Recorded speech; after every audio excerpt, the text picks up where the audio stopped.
하나님 말씀은 예레미야 26장 1절에서 15절 말씀. 제가 가진 성경은 1092페이지 예레미야 26장 1절로 15절까지 말씀입니다. 본문이 좀 길지만 뜻을 생각하면서 우리 읽도록 하겠습니다. 제가 1절 읽겠습니다. 유다의 왕 요시야의 아들 여호야김이 다스리기 시작한 때에 여호와께로부터 이 말씀이 임하여 이르시되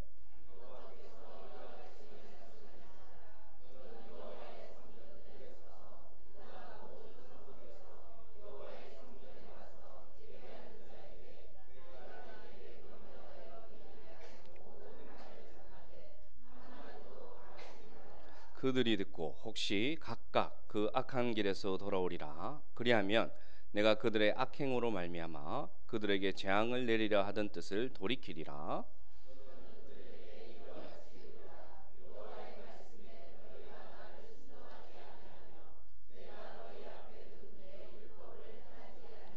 내가 너희에게 나의 종 선지자들을 꾸준히 보내 그들의 말을 순종하라고 하였으나 너희는 순종하지 아니하였느니라.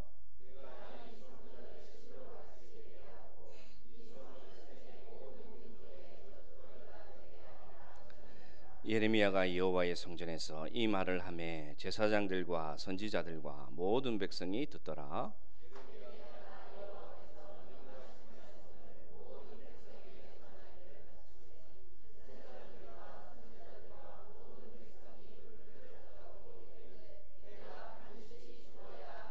어찌하여 내가 여호와의 이름을 의지하고 예언하여 이르기를 이 성전이 실로같이 되겠고 이 성이 황폐하여 주민이 없으리라 하느냐 하며 그 모든 백성이 여호와의 성전에서 예레미야를 향하여 모여드니라.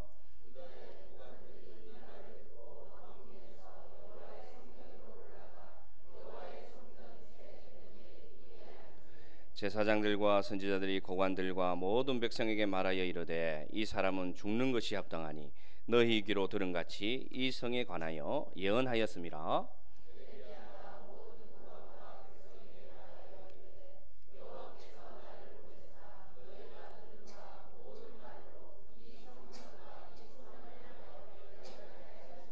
그런즉 너희는 너희 길과 행위를 고치고 너희 하나님 여호와의 목소리를 청종하라. 그리하면 여호와께서 너희에게 선언하신 재앙에 대하여 뜻을 돌이키시리라.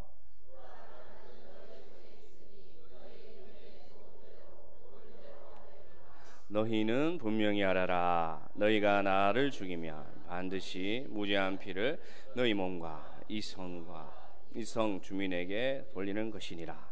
이는 여호와께서 진실로 나를 보내사 이 모든 말을 너희 귀에 말하게 하셨습니다. 아멘. 오늘 말씀은 혹시 돌아오리라. 또 다른 제목으로는 하나님의 말씀에 대한 그러한 우리의 반응이 어떤가를 오늘 생각하는 그러한 시간을 가지도록 하겠습니다. 오늘 본문을 읽었을 때에 이 배경은 여호야김 왕 때입니다. 예레미야는 마지막 망하는 나라의 선지자로서 하나님께 부름을 받았습니다. 여호야김 왕은 참 불행한 왕이었어요. 왕이 될 때도 이 질서를 따라서 왕이 된 것이 아니라 애굽 왕이 섭정하면서 애굽 왕이 자기 의미로 세운 왕이 이 여호야김 왕이었습니다. 그는 심판을 외치는 예레미야 선지자를 듣지 않았습니다. 그 말을 듣지 않고 자기 마음에 좋은 대로만 그 이야기를 들었고, 그래서 참 불행한 시간을 보냈습니다. 그가 애굽의 다스림을 받다가 애굽이 바벨론으로부터 지게 되니까 이번에는 바벨론의 또 지배를 받습니다. 그래서 바벨론이 애굽을 다스리고 유다를 다스린 지 3년 만에 또한 이 바벨론이 예루살렘을 쳐들어와서 성전의 모든 기구가 빼앗기고 그러한 또 환난을 당한 왕이 여호야김이고요. 이후에는 이 여호야김은 바벨론으로 끌려가서 비참한 죽음을 당한 것으로 역사는 평가하고 있습니다. 오늘 본문에서 오늘 선지자 예레미야에게 하나님께서는 너는 가서 지금 성전에 가서 성전의 모든 곳에서부터 예배하러 온 자들에게 오늘 나의 말을 전하라, 그렇게 얘기하고 있습니다. 오늘 배경은 여러분 여호와의 성전이고요, 오늘 이 말을 듣는 사람은 예배하러 나온 백성들입니다. 그들에게 오늘 예레미야가 어떤 말씀을 전하고 그 말씀을 들은 이 백성들의 반응은 어떠한가? 그리고 이 시대를 살아가는 우리는 이 백성과 어떠한 유사성을 가지고 살아가고 있는가를 오늘 생각해보는 시간이 되기를 바랍니다. 첫 번째, 여러분 오늘 다시 읽을 말씀이 있습니다. 2절과 3절 앞에 나와 있죠. 뜻을 생각하면서 한 번 더 우리 읽어봅시다. 여호와께서 이와 같이 말씀하시니라.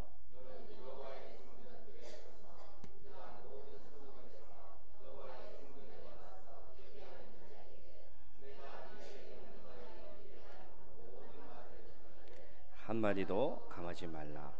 그들이 듣고 혹시 각각 그 악한 길에서 돌아오리라. 그리하면 내가 그들의 악행으로 말미암아 그들에게 재앙을 내리라 하던 뜻을 돌이키리라. 아멘.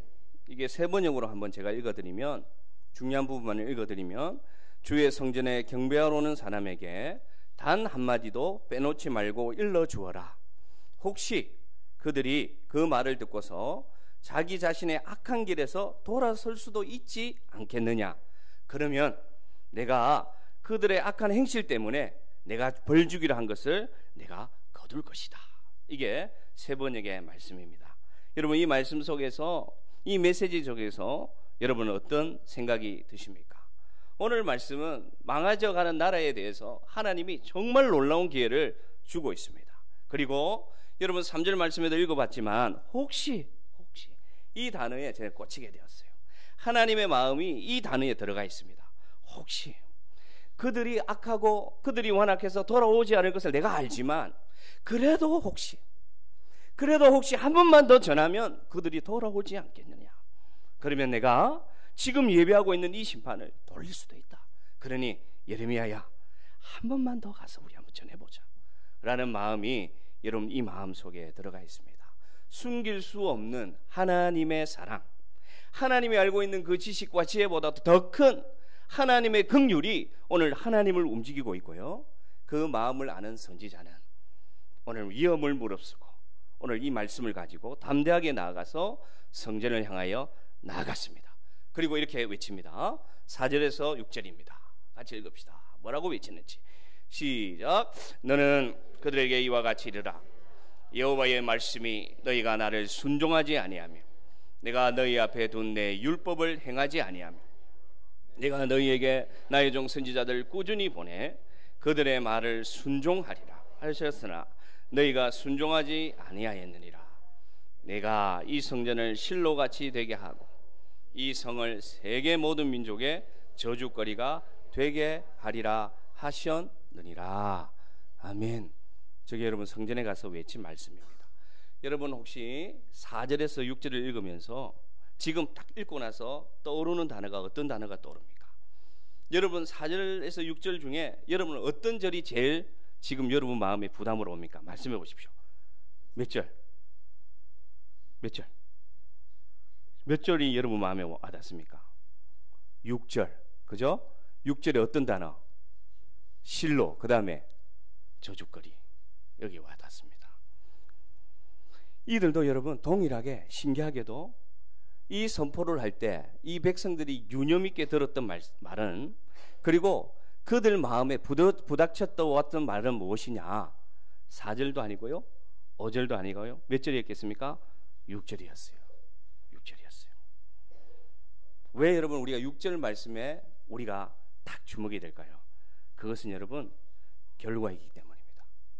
다시 말해서 그것은 그 일이 어떤 일이 우리에게 닥칠지에 대한 우리와 가장 연관 있는 선포가 무엇이냐? 실로같이 되겠고 저주거리가 된다는 말입니다. 더 나아가면 여러분 이해하고 들으십시오. 저 말씀이 가장 우리에게 부담이 되기 때문이고요. 더 나아가면 저 말씀은 없었으면 좋겠다는 것이 바로 6절의 말씀입니다. 그래서 이 백성들은 어떻게 되느냐? 이 말씀은 4절과 5절과 6절을 들은 말씀이 이 들은 백성들은 어디에 발끈하느냐? 오늘 6절 말씀을 듣고 모든 백성이 흥분하기 시작합니다. 아니 감히 우리가 뭐 저주거리가 된다고?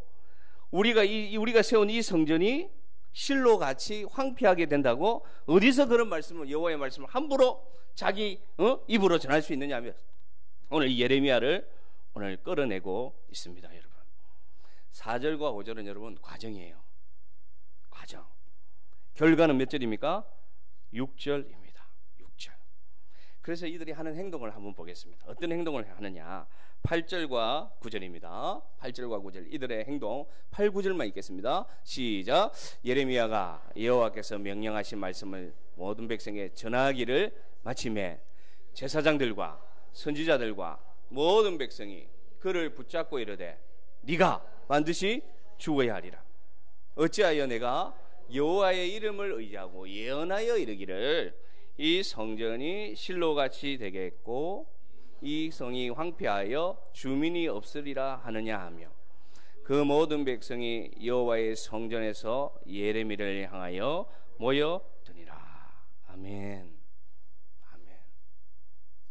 4절과 5절에 뭐라고 말했냐면 하나님이 지금까지 숱하게 보낸 선지자들의 말씀에 너희들이 순종하지 아니했다. 하나님의 율법을 행하지 아니하였다. 지금도 너희들은 악행을 행하면서 하나님의 말씀을 순종하지 않는다.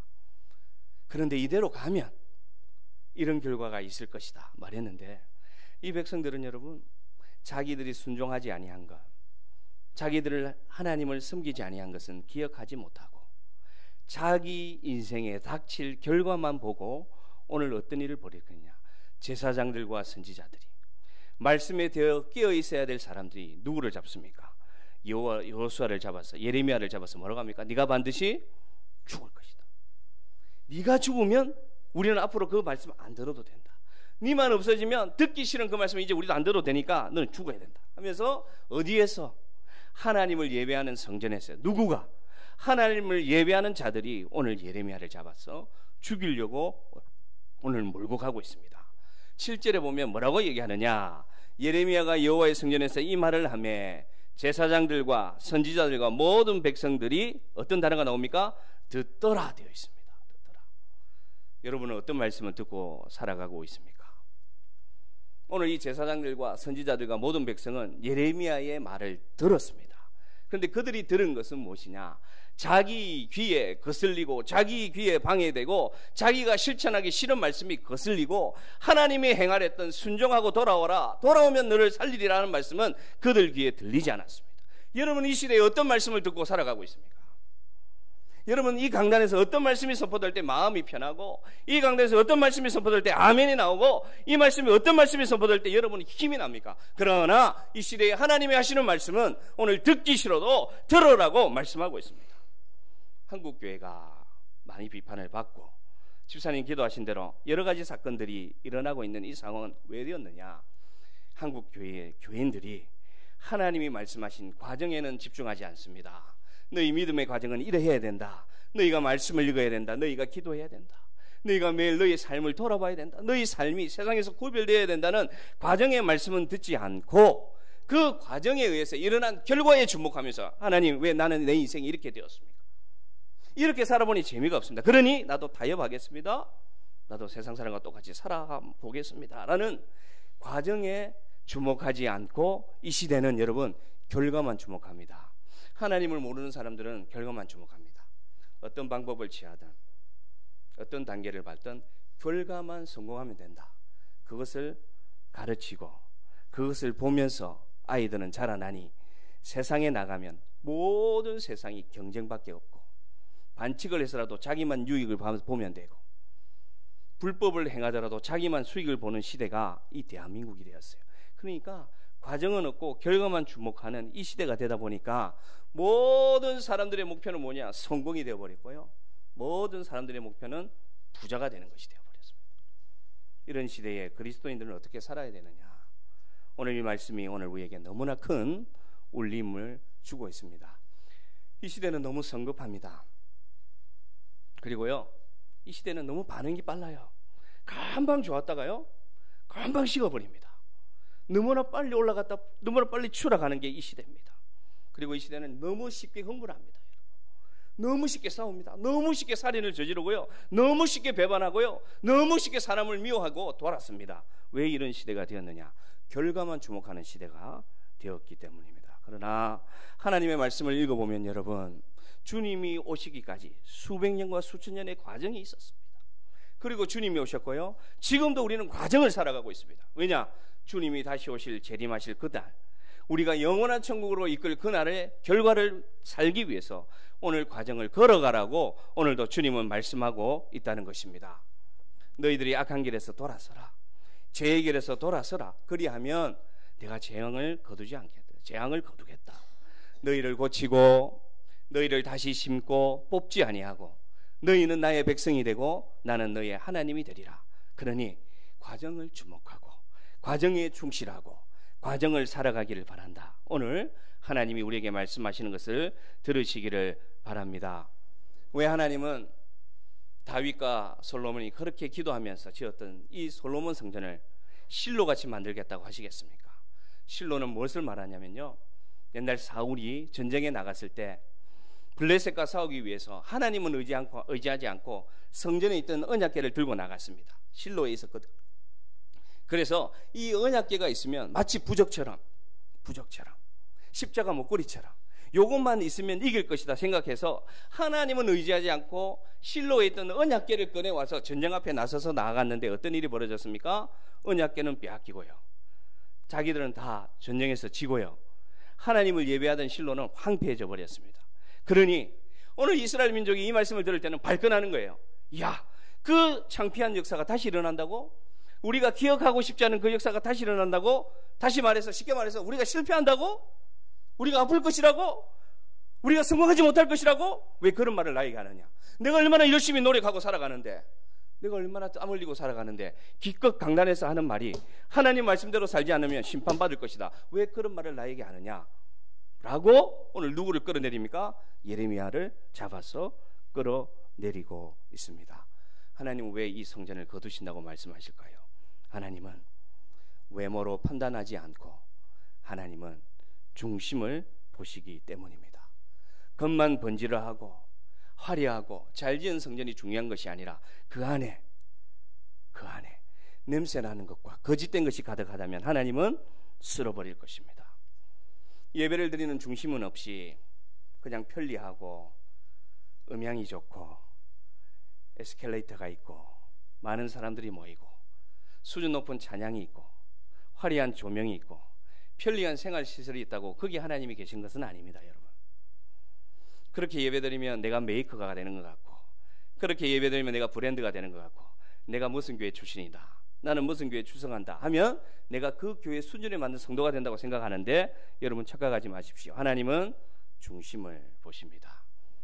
지하 물이 뚝뚝 떨어지는 예배당에도 하나님을 향한 열망이 있고, 다 떨어진 피아노로 하나님을 반주하고 찬송하더라도 하나님을 향한 사랑과 예배가 살아있다면 하나님은 어디 계시느냐? 그곳에 들어가서 계시는 것을 믿으시기를 바랍니다. 중요한 것은 중심입니다. 여러분, 우리의 중심이 하나님을 향하는 것은 결과를 주목하는 신앙이 아니라 과정을 주목하는 신앙임을 여러분 아시기를 바랍니다. 그렇게 기도로 세웠던 솔로몬 성전이, 그렇게 하나님이 기뻐하셨던 그 솔로몬 성전이 이 지경이 되어버렸습니다. 이제는 하나님은 떠나고 건물이 하나님의 자리에 앉게 되어버렸습니다. 그러니 오늘 이 선포를 행하니까 종교 지도자들이, 선지자들이 발끈해서 예레미야를 죽이려고 하고 있습니다. 어디에서? 성전에서, 성전의 뜰에서 예배하던 중에 이들이 하는 행동은 사람을 죽이는 행동을 하고 있다는 것입니다. 우리 자신을 돌아보기를 바랍니다. 하나님을 바르게 예배하고 섬기기 위하여 손으로 지은 것이 하나님이 되어버리는 시대를 살아가고 있습니다. 여러분, 우리 교회는, 우리 성도들은 오늘 하나님을 중심하는가 아니면 다른 것을 바라보고 살아가는가를 꼭 이 시간 돌아보기를 바랍니다. 십자가는 이제는 액세서리가 되어버렸습니다. 십자가는 사랑의 증표요, 주님의 희생이요, 주님의 낮아지심이요, 주님의 희생이었는데 어느새 십자가는 우리의 액세서리처럼 그저 바라봐도 아무 감흥이 없는 그런 수단이 되어버린 시대를 오늘 살아가고 있습니다. 본질은 중심입니다. 여러분, 그것은 눈으로 보이는 것이 아닙니다. 손으로 지은 것이 본질이 아니라 하나님은 무엇에 주목하는 것이 본질임을 아시길 바랍니다. 직분이 본질이 아닙니다. 그 직분에 합당한 생활을 하고 있는가, 그것이 본질입니다. 성도의 숫자 본질이 아닙니다. 나는 어떤 성도인가, 그것이 본질임을 여러분 기억하시기를 바랍니다. 돈의 많고 적음이 본질이 아닙니다. 그 돈에 대한 나의 태도가 어떠한가, 그것이 본질임을 아시기를 바랍니다. 기도의 역사와 응답 중요하지 않습니다. 여러분, 나는 어떤 기도를 하나님께 드리는가, 그것이 본질임을 아시길 바랍니다. 형통이 본질이 아닙니다. 누구와 함께하는 형통인가, 그것이 본질임을 아시길 바랍니다. 평안 본질이 아닙니다. 여러분, 환경과 상관없어도 내가 주님과 함께 있는 게 평안이라면 그것이 본질임을 아시길 바랍니다. 예루살렘 성전이 실로가 되는 것이 본질이 아니라 하나님께로 돌아가는 예배의 중심이 본질임을 아시기를 바랍니다. 우리는 너무 본질을 잃어버리고 이 세상이 껍데기를 추구하듯이 우리도 따라가고 있습니다. 우리가 껍데기를 추구하고 살아가니까 우리는 늘 허무합니다. 예수님을 믿고 예배드리고 찬송하는데 마음의 기쁨이 없고 평안이 없고 형통이 없습니다. 왜냐? 본질을 잃어버렸기 때문입니다. 오늘 성도와 하나님을 향한 갈망과 하나님을 향한 추구와 하나님의 마음에 대한 동의는 없이 겉만 번질한 시대를 살아가는 이 시대에 오늘 예레미야는 오늘도 이 성전에 와서 오늘 우리에게 외치고 있습니다. 하나님께서 보내신 하나님의 말씀을 오늘 외치고 있는 것을 여러분 영혼의 귀로 오늘 들으시기를 간절히 바랍니다. 본질을 아는 예레미야는 조금 달랐습니다. 혹시나가 역시나가 되어버렸습니다. 기대를 가지고 나갔던 선포했던 예레미야를 도리어 이 백성들은 죽이려고 몰고 가고 있었습니다. 예레미야는 혹시나 하고 가져갔던 그 기대가 역시나 하는 참담한 결과를 맞았는데 예레미야는 변치 않습니다. 왜냐? 그는 본질을 알고 있었습니다. 그는 무엇을 알고 있었습니까? 누구의 마음? 하나님의 마음을 알고 있었습니다. 그래서 그는 목이 쫄려오고 그는 모든 사람들이 네가 잘못되었다. 어디서 그런 말을 하느냐? 종교 지도자들부터 구속으로 몰아가지만 오늘 예레미야는 변치 않고 있습니다. 왜냐? 무엇을 알기 때문에? 하나님의 마음인 본질을 알기 때문에 그는 그리한 중에도 담대하게 외치고 있습니다. 뭐라고 외칩니까? 보라! 나는 너희 손에 있으니 너희 의견에 좋은 대로 해라. 나는 하나님의 마음을 안다.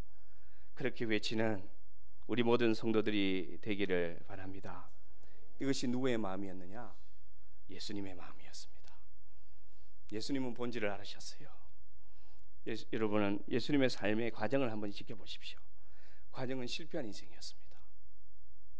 십자가에 매달려서 모든 옷이 빼앗기고 채찍에 맞고 죄수가 되는 과정은 여러분 인생의 눈으로 보면 실패한 과정이었습니다. 그러나 예수님은 하나님의 마음, 하나님의 사랑, 본질을 알았기 때문에 십자가로 당당히 걸어가셨다는 것입니다.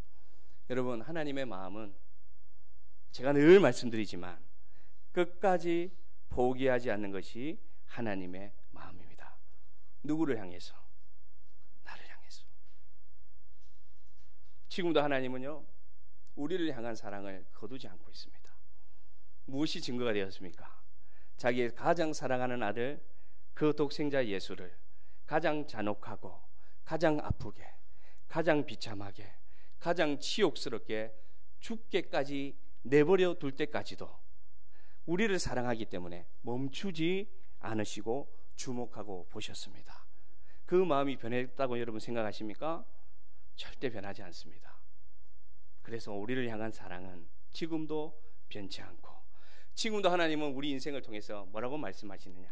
혹시라도 오늘 예배를 통해서, 혹시라도 오늘 이상윤 목사를 통하여 전하는 말씀을 통해서 네가 조금이라도 다른 길에서 돌아설 수만 있다면 내 마음이 너무 기쁠 것 같다고 오늘 말씀하시는 하나님의 음성이 여러분에게 들리기를 바랍니다.